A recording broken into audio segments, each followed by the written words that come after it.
প্রতিদিনের মতোই স্বাগতম দা ফুটবল ক্রেজি চ্যানেলে।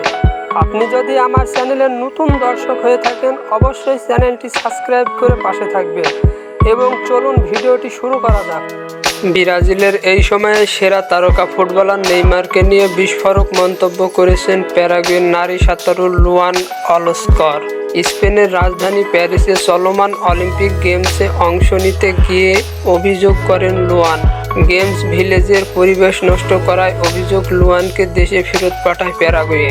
দেশের একটি রেডিও অনুষ্ঠানে 20 বছর বয়সের লুয়ান বলেছেন, নেইমার আমাকে ব্যক্তিগত মেসেজ করেছে, এইটুকুই বলতে পারি, তাতে কি লেখা আছে আমি এটা বলতে পারবো না। গত বছরের অক্টোবর চোটক্রান্ত নেইমার হন। সম্প্রতি এই হাঁটুতে অস্ত্রোপচার করা হয়েছে। চোট পাওয়ার পর থেকে মাঠের বাইরে ব্রাজিলের ওই তারকা। নেইমারকে ছাড়াই সৌদি প্রো লিগের চ্যাম্পিয়ন নেইমারের ক্লাব আল হিলাল দলটির কোচ জানিয়েছেন নতুন মৌসুমের শুরুর দিকেও খেলতে পারবেন না এই নেইমার জুনিয়র।